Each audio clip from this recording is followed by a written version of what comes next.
ಸ್ನೇಹಿತರೆ,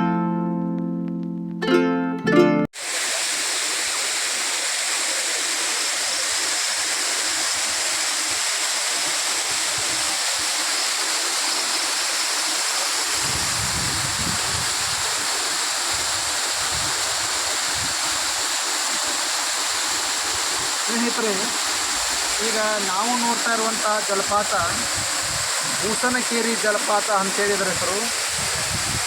ಇದು ಉತ್ತರ ಕನ್ನಡ ಜಿಲ್ಲೆಯ ಶಿರಸಿಯಿಂದ ವಾನಹಳ್ಳಿಗೆ ಬಂದು ವಾನಹಳ್ಳಿಯಿಂದ ಜಡ್ಡಿಗದ್ದೆ ರಸ್ತೆ ಮೂಲಕ 3ನೇ ಬಸ್ ಸ್ಟಾಪಲ್ಲಿ ಇಳಿದ್ರೆ ಅಲ್ಲಿ ಬೂಸನಕೇರಿ ಅಂತ ಒಂದು ಬಸ್ ಸ್ಟ್ಯಾಂಡ್ ಸಿಗುತ್ತೆ. ಅಲ್ಲಿಂದ ಸುಮಾರು 1.5 ಕಿಲೋಮೀಟ್ರು ಕಚ್ಚಾ ದಾರಿಯಿಂದ ಬಂದರೆ ಪ್ರೈವೇಟ್ ಸೆಕ್ಟರ್ ನೋಡೋ ಜಾಗದಲ್ಲಿ ಒಂದು ಸುಂದರ ಜಲಪಾತ ಇದೆ. ಬಹಳ ರಮಣೀಯವಾದಂಥ ಜಲಪಾತ, ಯಾವುದೇ ಥರ ಅಪಾಯ ಇಲ್ಲದಂಥ ಜಲಪಾತ, ದೊಡ್ಡ ರಮಣೀಯ ಸ್ಥಾನವಾಗಿದೆ. ಒಂದು ಒಳ್ಳೆಯ ಜಲಪಾತವನ್ನು ನಾವು ನೀವೆಲ್ಲರೂ ಕಣ್ತುಂಬಿಕೊಳ್ಳೋಣ.